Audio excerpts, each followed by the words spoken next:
하나님이 이스라엘을 애굽에서 이끌어내신 것은 단순히 어떤 나라를 세우시려는 목적이 아니었습니다. 여호와께 제사 드릴 백성들을 이끌어내신 것입니다. 하지만 단순히 짐승을 잡고 불사르는 제사라는 의식보다는 제사를 통하여 하나님이 하나님 되심을 확인하고 거룩한 백성이 되기로 헌신하는 속마음의 변화를 원하셨던 것입니다. 그리고 또 다른 이유는 백성들에게 안식을 주시기 위함이었습니다. 노예 생활에 무슨 안식이 있었겠습니까? 하나님은 그의 백성들을 세상 나라에서 구해내어 참 안식을 누리는 백성으로 세우시길 원하셨던 것입니다. 그래서 그들에게 안식일을 기념하여 거룩히 지키라, 안식일을 기억하여 거룩히 지키라는 명령을 내리십니다.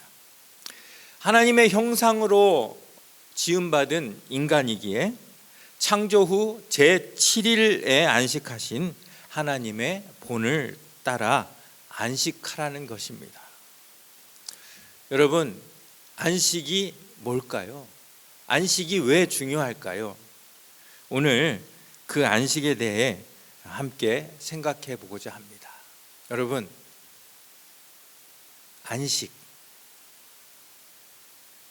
안식은 무엇으로부터 오는 걸까요? 우리에게 안식을 주는 요인이 무엇일까요? 안식할 수 있는 환경일까요? 아니면 안식할 수 있는 상황일까요? 아니면 안식을 주는 사람일까요? 여호와는 나의 목자시니 내게 부족함이 없으리로다. 그가 나를 푸른 풀밭에 누이시며 쉴 만한 물가로 인도하시는도다. 이 시를 보면 정말 안식이라는 그림이 그려집니다. 그런데 마치 푸른 풀밭과 쉴 만한 물가가, 그 환경이 우리에게 안식을 주는 것처럼 느껴집니다. 여러분, 정말 그럴까요? 안식이 환경에 의해 결정될까요?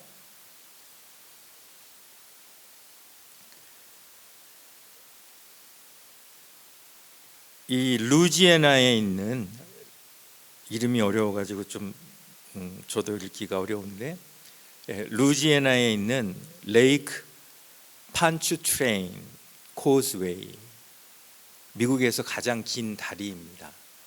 길이가 23.875마일, 38.442km, 거의 100리죠. 건너는 시간만 30분 가까이 걸립니다. 제가 이 다리를 가봤을까요? 안 가봤을까요? 예, 저도 20대 때 이 다리를 일부러 찾아 건넌 적이 있습니다. 미국에서 가장 긴 다리를 한번 건너가 보자. 눈앞에 펼쳐지는 그 경치를 보면서 음악을 크게 틀어놓고 선루프와 모든 창문을 열고 얼마나 기분이 좋았는지 다리를 건너는 내내 환호성이 저절로 나왔습니다. 그런데 나이가 들면서 저에게 이상한 변화가 생겼습니다. 언제부턴가 다리 위를 지나는 게 싫어졌습니다. 특별히 꽉 막힌 다리 위에 정체되어 있는 것은 그야말로 공포 상황입니다. 그래서 차가 막히지 않는데도 일단 다리 위에 올라서면 어떻게든 이 다리를 빨리 건너야지 하는 그런 강박관념이 생겼습니다. 제가 20대 때니까 30년이 더 지난 그런 때죠. 자, 그러면 지금 제가 이 다리를 건널 수 있을까요? 건너라면 건너겠지만 아마 다리에 들어서는 순간 빨리 건너편에 도착하기를 기다릴 것입니다. 절대로 다리 위에 드라이브를 즐길 수 없다는 의미이죠. 자, 다리는 같은 다리인데 20대 때는 그 위에서 마음이 편하고 즐거웠지만 30년이 지난 지금은 그 다리에 진입하는 그 생각만으로도 마음이 불편해진다는 것입니다. 사람도 같은 사람이고 다리도 같은 사람인데 전혀 다른 느낌이라는 것이죠. 성경적인 표현을 하자면 20대 때는 그 다리 위에서 마음껏 안식을 누렸는데 지금은 그 다리가 오히려 저의 안식을 빼앗는다는 것이죠.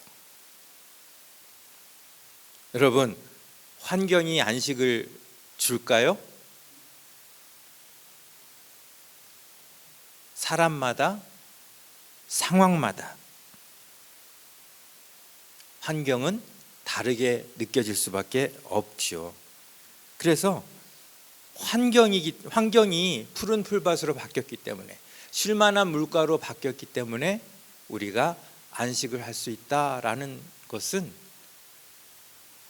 옳지 않은 그러한 생각이라는 것이죠.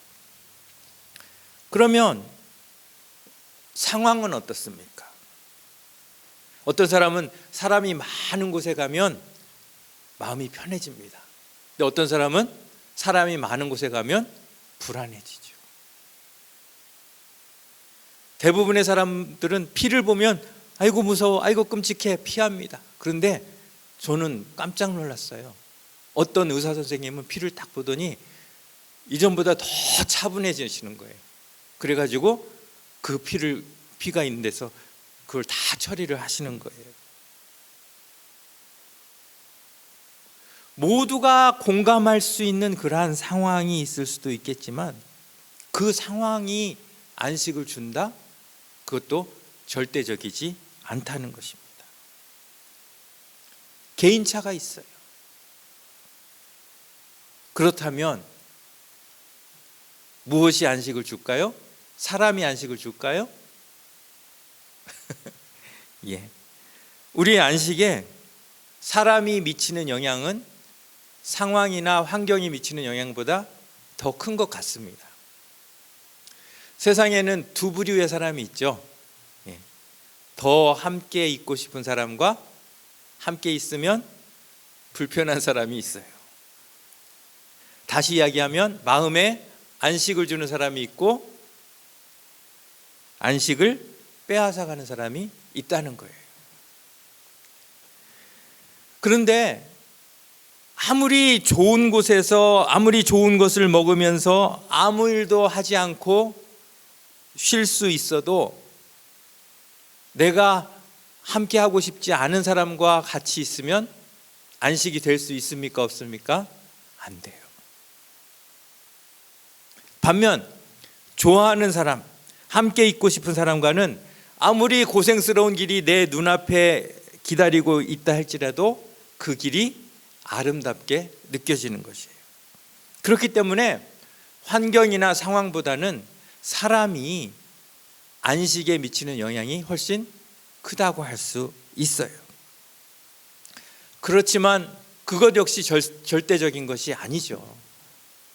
예를 들어서 같은 사람인데 이 사람이 A라는 사람에게는 정말 안식처 같은 그런 존재예요. 그런데 똑같은 사람인데 B라는 사람에게는 저 사람 안 돼. 그렇게 되는 것이죠.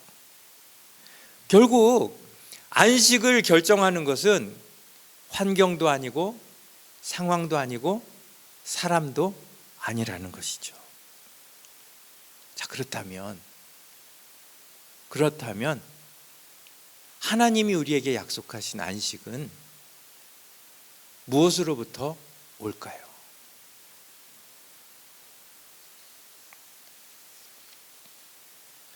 표면적으로 봐서 애굽의 노예 생활을 벗어나는 것 자체가 안식처럼 보일 수 있습니다.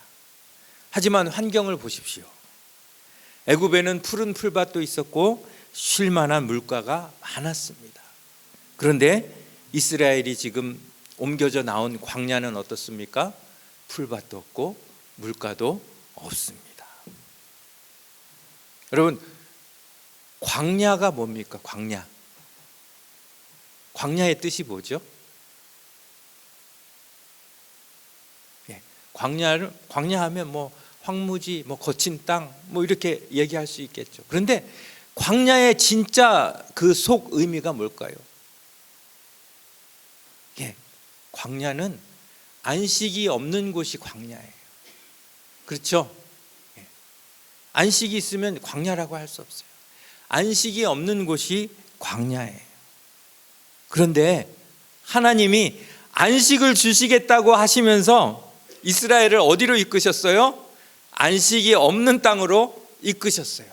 얼마나 역설적입니까? 그렇다면 과연 어떤 안식이 광야에서 이스라엘을 기다리고 있었을까요? 자, 시편 23편을 다시 보십시오. 여호와는 나의 목자시니 내게 부족함이 없으리로다. 그가 나를 푸른 풀밭에 누이시며 쉴 만한 물가로 인도하시는도다. 안식이 푸른 풀밭과 쉴 만한 물가에서 온다고 생각하기 쉽지만 실제로 시인의 안식은 어디에서 왔습니까? 자기를 인도하는 목자로부터 왔다는 것이죠. 아무리 푸른 풀밭 쉴 만한 물가가 이어져도 목자가 여호와가 아닌 원수라면 그곳에서의 안식은 기대할 수 없다는 것입니다. 반대로 사망의 음침한 골짜기를 갈지라도 목자가 여호와이시기 때문에 시인은 안식을 누릴 수 있다는 것입니다. 우리에게 안식을 주는 것은 환경도 상황도 사람도 아닙니다. 이것들은 개인적인 차이가 있고 항상 변할 수 있기 때문입니다. 하지만 사람이라면 그 누구든지 변하지 않는 안식처가 있다는 것입니다. 저에게도, 우리 장로님에게도, 우리 권사님에게도, 우리 집사님에게도, 누구에게도 변하지 않는 안식처가 있습니다. 바로 우리 하나님이십니다. 하나님과 함께하는 것은 이 세상 그 어떤 편안함보다도 큰 안식을 우리에게 제공한다는 것이죠. 그러면 안식이 없는 땅 광야에서 이스라엘 백성들은 안식을 얻었을까요? 못 얻었을까요? 예? 얻었습니까? 못 얻었습니까? 얻었죠. 어떻게 해요?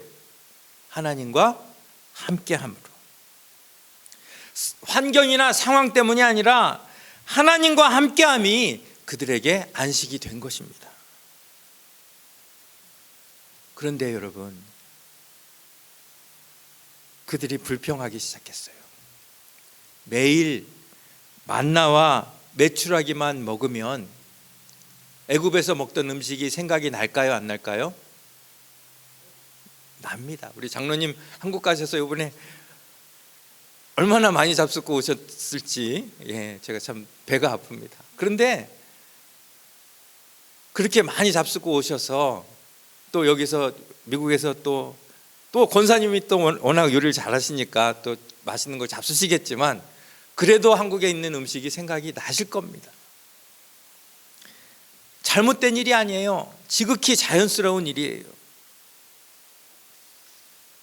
누구라도 광야에 있으면 옛날이 생각이 날 것입니다. 그런데 하나님은 그들에게 노하고 계시다는 거예요. 왜요? 자연스러운 현상인데 왜 하나님은 그들에게 노하고 계실까요? 그들이 하나님과 함께함을 누리고 있지 못하기 때문이라는 것이죠. 그들은 매일의 음식을 지겨워한 것이 아니라 사실은 하나님과 함께함을 지루해했다는 것입니다. 이러한 마음으로 아무리 젖과 꿀이 흐르는 땅에 들어간들 그들이 거기서 참된 안식을 누릴 수 있었겠느냐는 것입니다. 여러분, 저는 아직 가나안 땅에 가보지 않았지만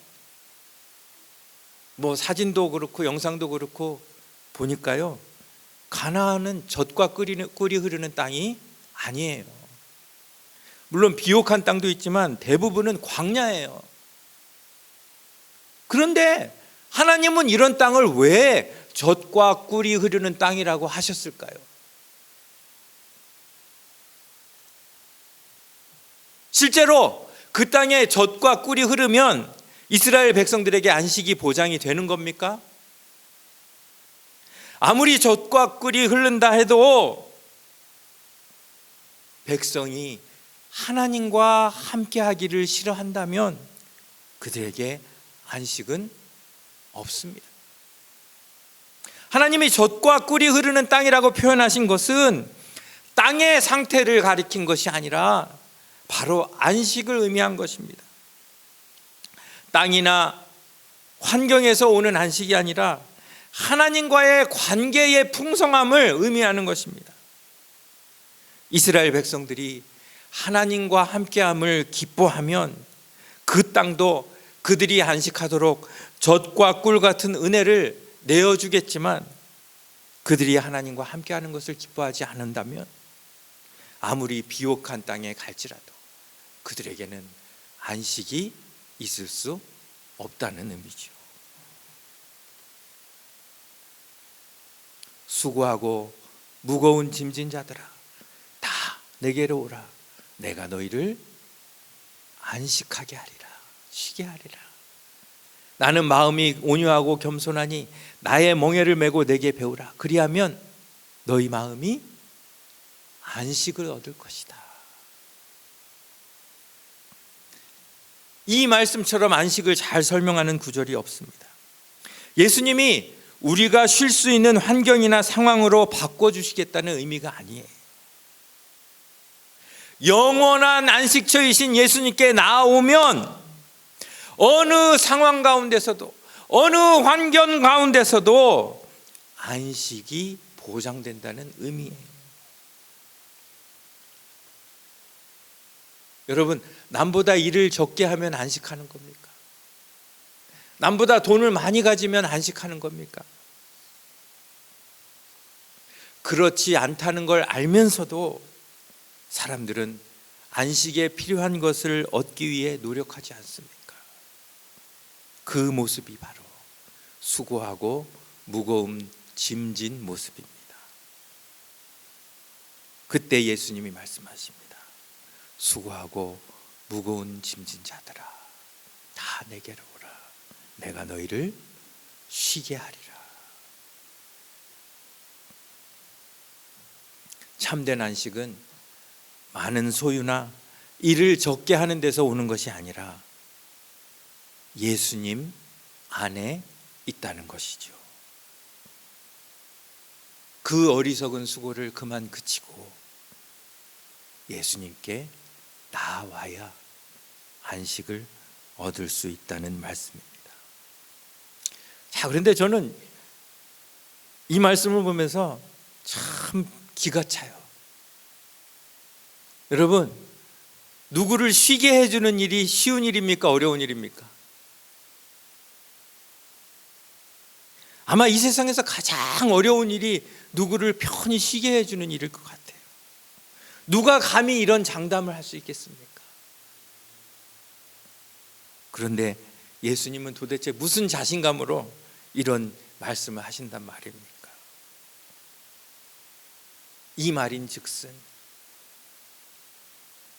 예수님만이 안식의 열쇠를 갖고 계신다는 거예요. 예수님이 인간을 만드신 분이시기 때문에, 인간보다 인간을 더 잘 아시는 분이시기 때문에 이런 장담이 가능한 것입니다. 하나님이 인간을 만드실 때 어떤 상황에서 인간이 가장 큰 안식을 누릴 수 있는지 알고 만드셨다는 것이에요. 하나님이 인간을 만드실 때 언제 가장 큰 안식을 누리도록 만드셨어요? 하나님과 함께 할 때.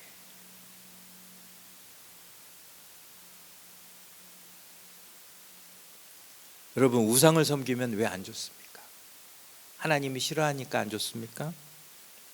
맞는 말이긴 하지만 좀 더 엄밀히 말한다면 우상에게 마음을 뺏긴 만큼 하나님에게서 멀어지기 때문에 인간은 그만큼 안식에서 멀어진다는 의미예요.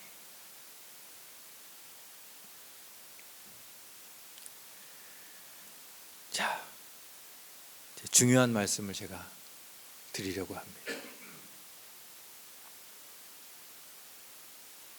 우리 한 가지 질문을 더 던져볼 수 있죠. 만일 인간이 하나님과 함께 할 때 안식을 누린다면 하나님은 언제 안식하실까요?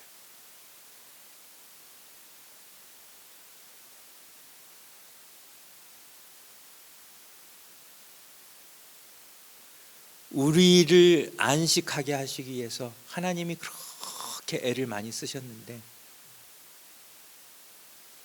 그러면 하나님은 언제 안식하실까요?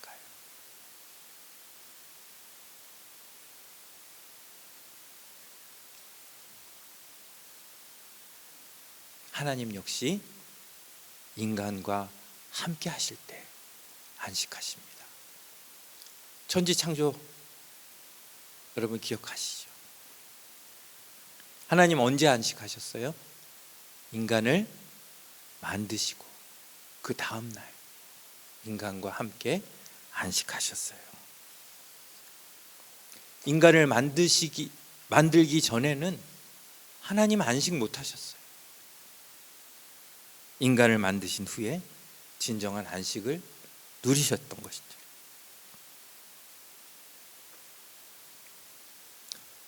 하나님께서 제사를 명하신 것, 우리가 하나님께 제단을 쌓고 제사를 드리는 건 역시 그것을 통해 하나님과 사람이 함께 안식을 누리는 것입니다.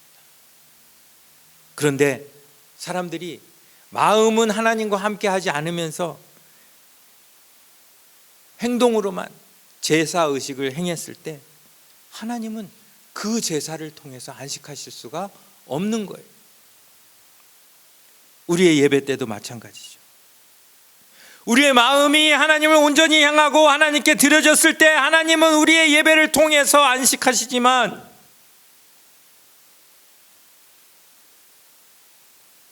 우리가 마음을 온전히 드리지 못하면 아무리 아름다운 찬양으로 올려드린다 할지라도 하나님은 그 노래 가운데 안식하실 수가 없습니다.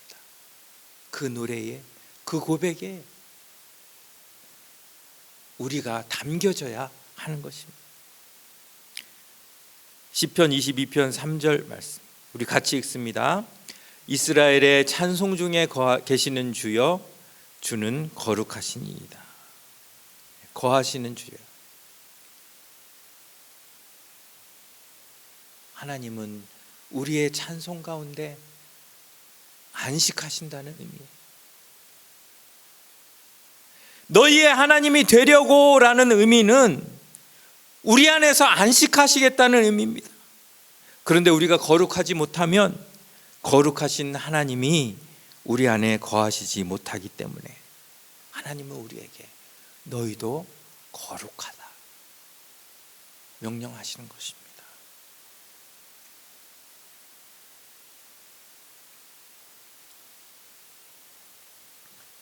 이스라엘 백성들이 애굽에서 안식하지 못하며 노예 생활을 했던 400년 동안 하나님 안식하셨을까요?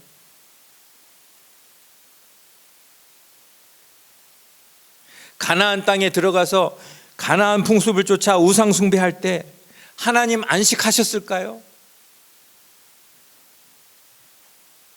종교 지도자들이 율법의 무거운 짐을 사람들에게 쥐어주고 그것이 하나님을 잘 믿는 것이냐 가르쳤을 때 하나님 안식하셨을까요? 그렇게 안식하지 못하는 구약 시대가 지나고 예수님이 오셔서 모든 죄를 사하셨을 때 하나님과 인간은 드디어 하늘의 안식을 바라보게 된 것입니다. 그전에는 어땠어요? 성소가 휘장으로 가려졌어요.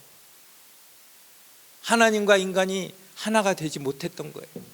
그런데 그 휘장이 갈라지면서 이제 하나님과 인간이 하나가 되었어. 연합함으로 하늘의 진정한 안식을 바라볼 수 있게 된 것입니다. 예수님께서 우편 강도에게 나와 함께 낙원에 있으리라 라고 약속하셨죠. 무슨 의미일까요? 낙원에 있는 게 무슨 의미예요? 안식이에요. 안식. 반면 예수님을 욕한 좌편 강도는 안식에 들어갈 수가 없어요. 그 십자가상의 그 짧은 순간에도 예수님께 나아오는 자는, 예수님과 함께하는 자에게는 안식을, 하지만 예수님을 원하지 않는 사람에게는 형벌을 주신다는 공식을 선명하게 보여주셨다는 거예요.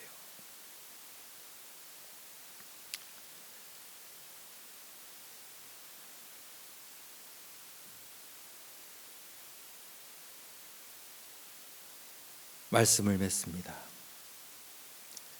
인간에게 있어서 참된 안식은 무엇일까요?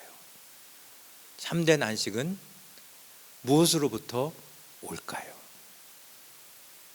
예수님과 함께 있을 때에만 누리는 안식이 참된 안식입니다.